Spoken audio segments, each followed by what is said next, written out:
আকাশবাণী গুৱাহাটীৰ FM মহাবাহু উপন্যাস পাঠ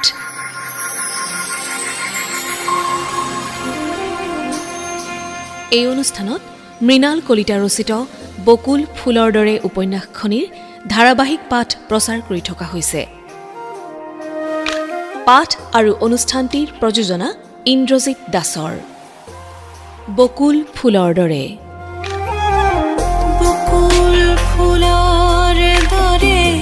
জোনাকৰ পক্ষী উৰে বকুল ফুলৰ দৰে জোনাকৰ পক্ষী উৰে এন্ধাৰে এন্ধাৰে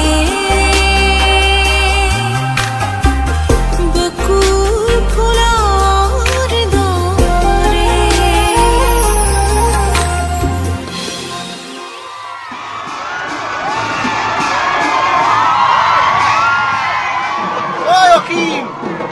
নিৰ্মল, আৰে তহঁতে আছিলি ক'ত? তহঁতে ষ্টেণ্ড কৰিছ, ষ্টেণ্ড। আৰে কি যে ভাল লাগিছে নহয় আমাৰ। কি? দুয়োজন চক খাই উঠিল।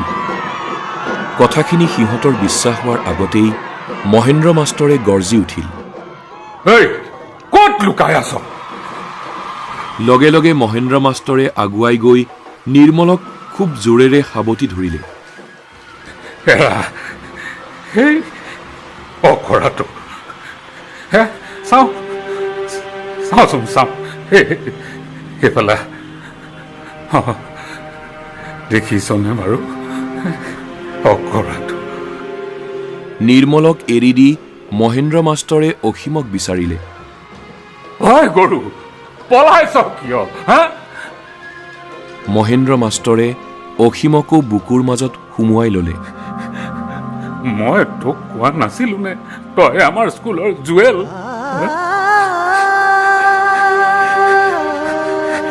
সকলোৱে দেখিলে মহেন্দ্ৰ মাষ্টৰে অসীমক বুকুৰ মাজত লৈ ফেকুৰি উঠিছে।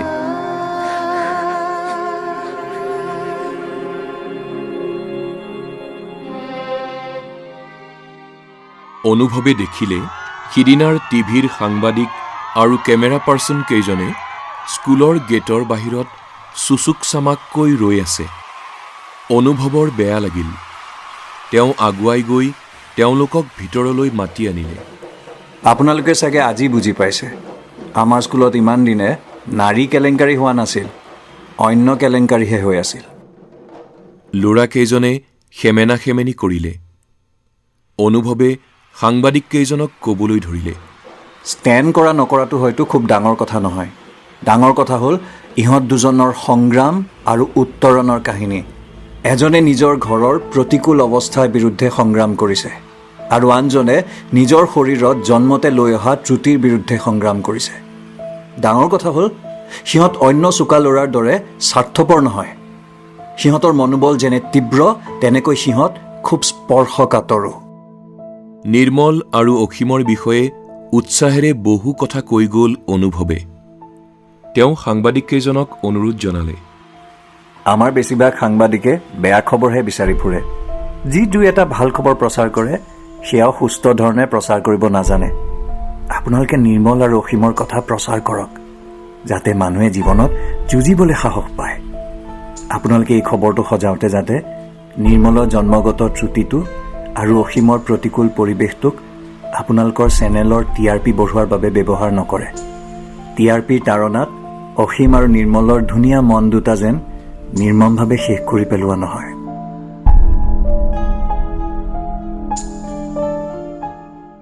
অনুভৱে দেখিলে সিদিনাৰ নেতাকেইজনে মানুহৰ জুমৰ পৰা আগুৱাই আহিছে। সাংবাদিকক কৈ কেমেৰা অন কৰাই লৈছে আৰু উদাত্ত কণ্ঠে ভাষণ এটা দি ঘোষণা কৰিছে, আজি আমাৰ গাঁওখনৰ কাৰণে খুব ভাল দিন। আমাৰ আৰু একো চিন্তা নাই। আমাৰ একেবাৰে চিন্তা নাইকিয়া হৈছে। এই নিৰ্মল আৰু অসীমে আজি ষ্টেণ্ড কৰিছে।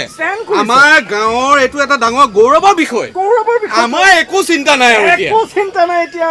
অসীম আৰু নিৰ্মলে আমাৰ গাঁওখনৰ উন্নতি কৰিব, নিশ্চয় উন্নতি কৰিব।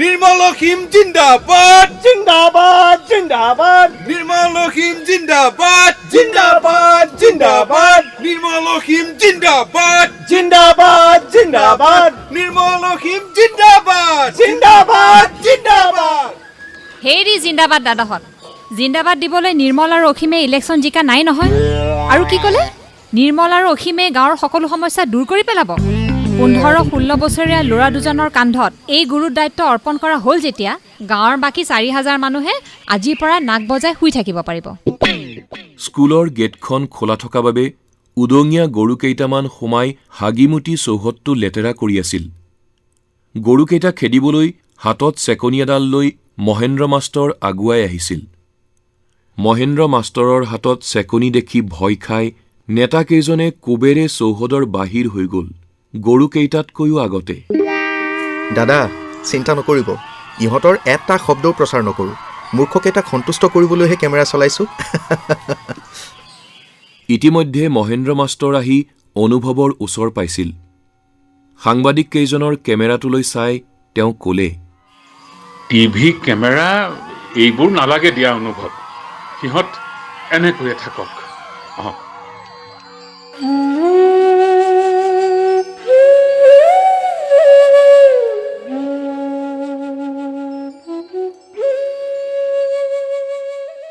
উগুল থুগুল মনেৰে কাঠিত বহি বাটলৈ চাই ৰৈ আছিল অসীমৰ মাক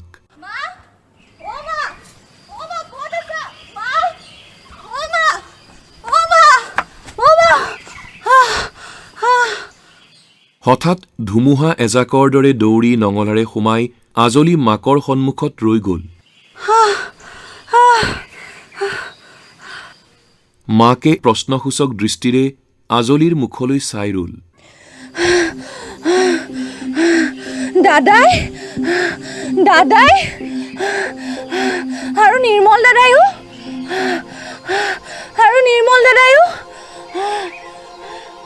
বাক্যটো সম্পূৰ্ণ কৰিব নোৱাৰি আজলি ৰৈ গ'ল কি হৈছে নকওঁ কিয় কি হৈছে দুয়োজনে ষ্টেণ্ড কৰিছে কি যে মজা লাগিছে সকলোৱে খুব ফূৰ্তি কৰিছে কি যে মজা লাগিছে খবৰটো শুনি বাক্ৰুদ্ধ হৈ মাকে ভেলেকা লাগি আজলিৰ ফালে চাই ৰ'ল মুহূৰ্ততে দুখৰ অলেখ ছবি তেওঁৰ চকুৰ আগত যেন এখনৰ পিছত এখনকৈ ভাহি উঠিল সুখ দুখ আৰু কৃতজ্ঞতাৰ বব নোৱাৰা আবেগৰ ভৰত যেন লাহে লাহে মানুহজনীৰ চকু দুটা পানীৰে উপচি পৰিল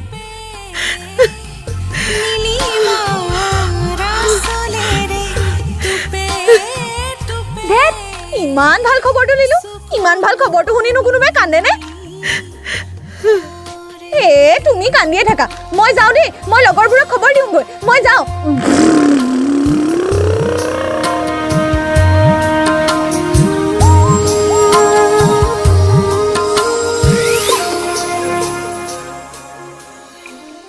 অসীমৰ দেউতাকে খবৰটো পালে মদৰ ভাটিখানাত খবৰটো পাই মানুহজন অলপ সময় তভক মাৰি ৰ'ল তাৰ পিছত তেওঁ কিবা এটা ঘোষণা কৰাৰ ভংগীমাৰে আৰম্ভ কৰিলে অসীমৰ ৰিজাল্টৰ ফূৰ্তিত মানুহজনে সোঁহাতেৰে মদৰ বটলটো শূন্যলৈ তুলি ৰৈ গ'ল তেওঁৰ বন্ধুবৰ্গই ৰাতিলৈ মদ আৰু মাংসৰ বিশাল পাৰ্টিৰ ঘোষণাৰ আশাৰে মানুহজনৰ মুখলৈ চাই থাকিল মানুহজনে শূন্যত ওলমি থকা বটলটো জোৰেৰে তললৈ নমাই আনি ঘোষণা সম্পূৰ্ণ কৰিলে আজিৰ পৰা মই মদ এৰিলোঁ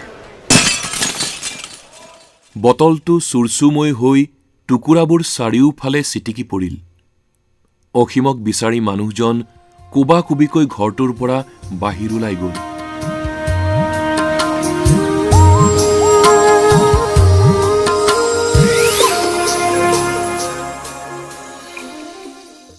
বাহিৰত ফৰিং ফুটা জোনাক অনুভৱে খিৰিকীখন খুলি দিলে এচেৰেঙা জোনাক সৰকি আহি অনুভৱৰ বিচনাত সিঁচৰতি হৈ পৰিল গা শীতল কৰা এছাতি বতাহো সোমাই আহিল নাৰিকলৰ পাতৰ কঁপনিৰ মৃদু শব্দ দুই এটাও কাণত পৰিছে দিনটো উৎসৱমুখৰ হৈ থকা বাবেই এতিয়া গাঁওখনৰ পৰিৱেশটো বেছি নিৰিবিলি লাগিছে।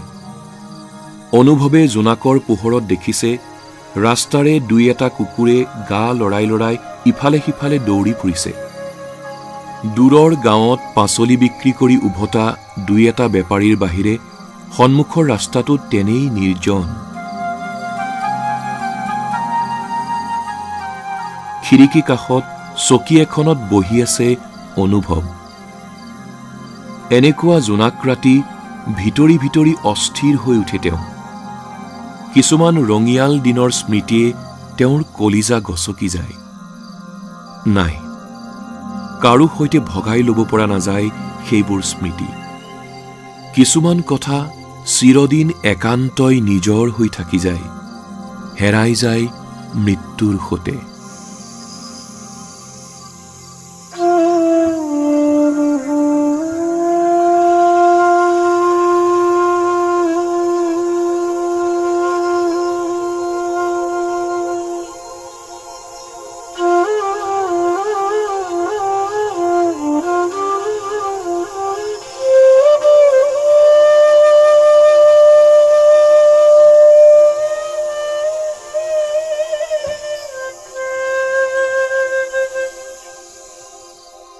দূৰৰ পৰা বাঁহীৰ সুৰ এটা ভাহি আহিছে।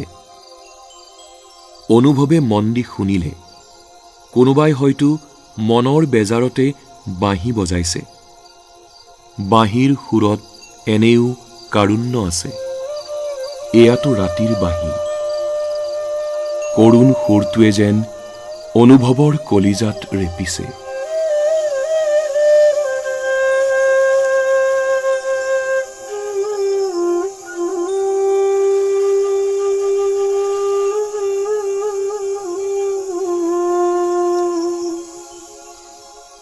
কোনে বাইছে বাঁহী? যাব নেকি বাঁহীৰ সুৰটো বিচাৰি? হঠাৎ কৰ্কশ শব্দ কৰি ফোনটো বাজি উঠিল। এই বাহিৰত কিমান জোনাক দেখিছা? অনুভৱ আচৰিত হৈ গ'ল। জিলমিলেতো আগে পিছে আপুনি বুলিহে মাতিছিল। খিৰিকী খুলি চোৱা না বাহিৰলৈ, জোনাকৰ সাগৰ গোটেইখন। মোৰ গান এটা গাই দিব মন গৈছে জানা, শুনিবা? কোনোকালে কাৰো অনুমতিৰ বাবে ৰৈ থকা ছোৱালী নহয় জিলমিল। হৃদয়ৰ সমস্ত আৱেগ ঢালি জিলমিলে গাই গ'ল। জোনাক নাছিল বনত, জোনাক নাছিল মনত, তৰাই তৰাই তৰাই তৰাই কথা পাতিছিল মনৰ গহন কোণত, কথা পাতিছিল মনৰ গহন কোণত। সন্ধিয়া কোমল বতাহ জাকে খেলিছিল, সোণৰ আকাশখনত। সন্ধিয়া কোমল বতাহ জাকে খেলিছিল,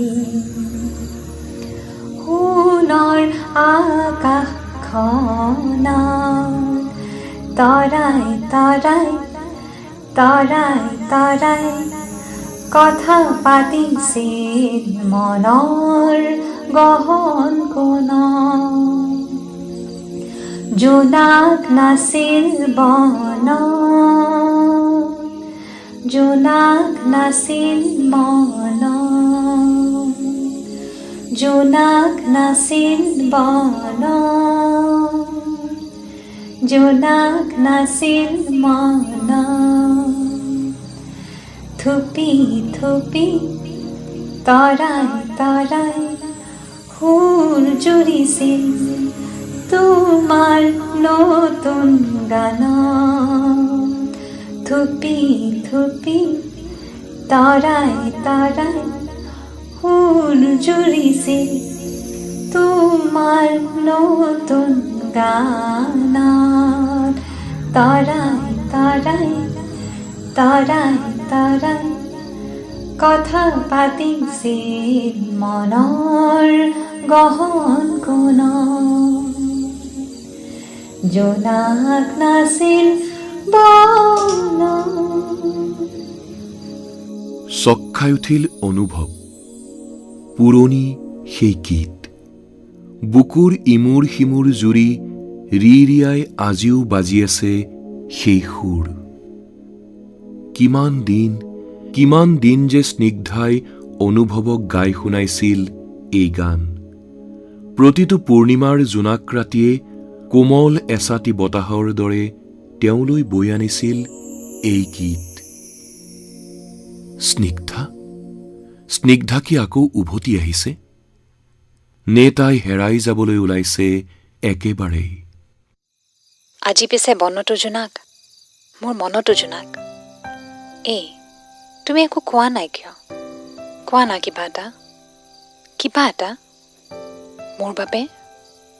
মোৰ বাবে কিবা এটা থোকাথুকি হৈ জিলমিলৰ কাতৰ কণ্ঠস্বৰ যেন হেৰাই যাবলৈ ধৰিলে ৰাতিৰ নিৰ্জনতাত অনুভৱ যেন আগতকৈ অধিক অস্থিৰ হৈ উঠিল বুকুত ডুব গৈ থকা স্মৃতিবোৰে যেন ওপৰলৈ উঠি আহিবলৈ হেতা ওপৰা লগাইছে অনুভৱৰ চকুজুৰি যেন সেমেকি আহিব লাগিছে বাঁহীৰ কৰুণ সুৰটো আকৌ স্পষ্টকৈ কাণত পৰিবলৈ ধৰিছে অনুভৱৰ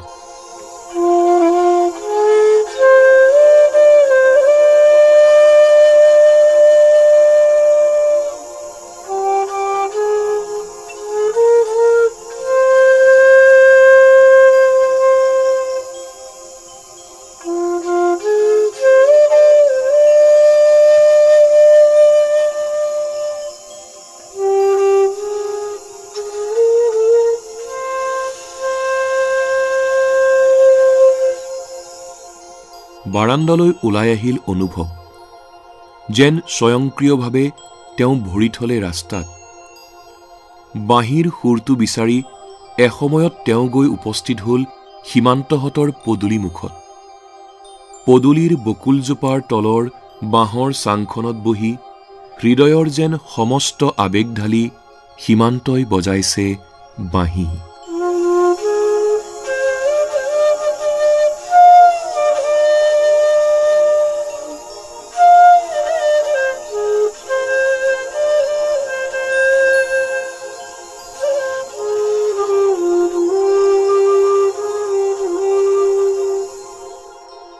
সীমান্তই আজি পৰীক্ষাত ফেইল কৰিছে তাৰ বাহিৰে স্কুলৰ সকলোৱে পাছ কৰিছে অনুভৱ মাষ্টৰক দেখি সীমান্ত তলমূৰকৈ ৰল টছবজীয়া স্ফূৰ্তিবাজ ল'ৰাটো কেনেদৰে নিৰ্বাক নিস্পন্দ আৰু নিষ্প্ৰভ হৈ পৰিছে অনুভৱে শুনিবলৈ পালে সীমান্তৰ ঘৰৰ পৰা তীক্ষ্ণ কেইটামান শব্দ উফৰি আহিছে পদূলিমুখলৈ কুলাংগাৰখি মোৰ লাজ মান খেদালে হাতত বাঁহীটো লৈ অনাই বনাই ঘূৰি থাকিলে সি পৰীক্ষা পাছ কৰিব নিশ্চয় সীমান্তৰ বাপেক সীমান্তৰ দুগালেদি চকুলো বৈ আহিল আলফুলকৈ তেতিয়াও সি হাতত লৈ আছে বাঁহীটো সীমান্ত তোমাৰ খুব দুখ লাগিছে নহয় ছাৰ মোৰ বাহিৰেতো সকলোৱে পাছ কৰিছে অকল মইহে অকল তুমিহে ইমান ধুনীয়াকৈ বাঁহী বজাব পাৰা সীমান্ত আমাৰ স্কুলৰ কোনেও তোমাৰ দৰে বাঁহী বজাব কিন্তু নাজানে অনুভৱে দেখিলে হঠাৎ যেন অস্থিৰ হৈ উঠিছে সীমান্ত তাৰ ওঠ দুটা কঁপিছে চকুজুৰি সেমেকি আহিছে আৰু এসময়ত সি ফেকুৰি উঠিছে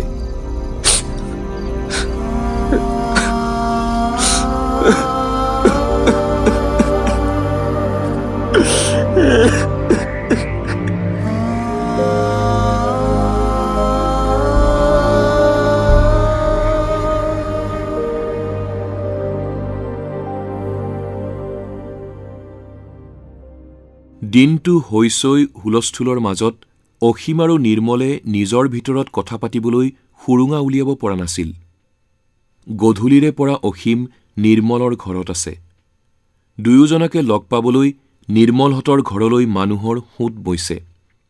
10 মান বজাৰ পৰাহে মানুহৰ ভিৰ কমি কমি নোহোৱা হৈ গ'ল। এতিয়াহে নিৰ্মল আৰু অসীম দুয়োকে অকলশৰীয়াকৈ পাইছে। দুয়ো পদূলিমুখলৈ ওলাই গ'ল। সন্মুখৰ ৰাস্তাটো জোনাকেৰে উপচি পৰিছে। পদূলিত নিৰ্মলে বকুল এজোপা ৰুইছে। জোনাকত অসীমে দেখিলে বকুলৰ পুলিটো লহপহকৈ বাঢ়ি আহিছে। দুয়ো কিছু সময় পুলিটোৰ ফালে চাই ৰ'ল। কি হৈছে জানো সিহঁতৰ? কতদিন কত কথা পাতিলে, আজি দেখোন কাৰো মুখেৰে একো কথাই নোলোৱা হ'ল। নিৰ্মলে অসীমৰ মুখৰ ফালে চালে, অসীমেও। নিৰ্মলে দেখিলে অসীমৰ ওঠ দুটা কঁপিবলৈ ধৰিছে, চকু দুটা ঘনে ঘনে লৰিব লাগিছে। নিৰ্মলৰ সন্দেহ হ'ল অসীমৰ চকুৰ কোণত যেন পানী জমিবলৈ ধৰিছে। নিৰ্মলে এসময়ত মন কৰিলে সঁচাকৈয়ে অসীমৰ চকু দুটা পানীৰে উপচি পৰিছে। আজি আৰু অসীমে আগৰ দৰে মুখখন লুকুৱাবলৈ আনফালে ঘূৰাই নিদিলে।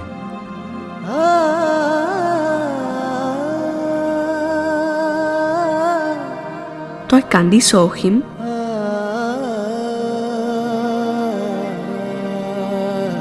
তইতো কান্দিছ নিৰ্মল?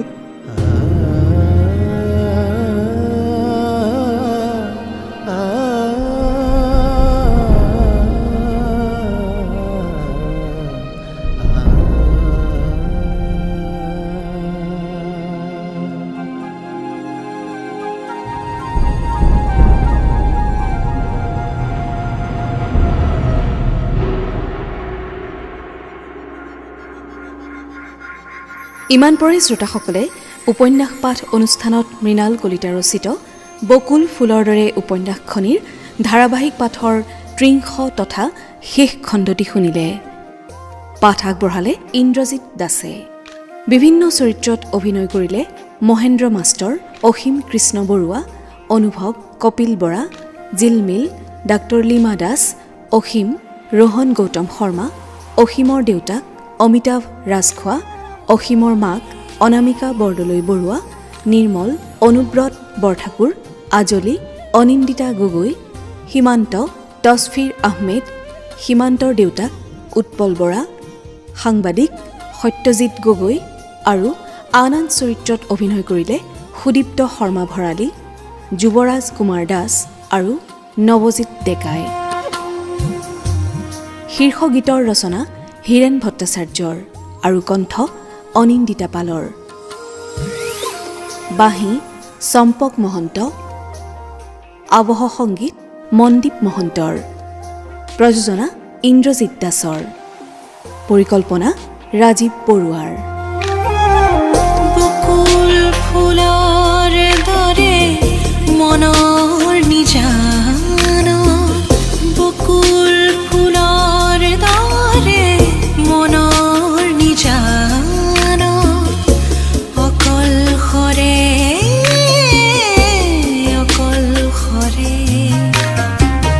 বকুল ফুলৰ দৰে জোনাকৰ পক্ষী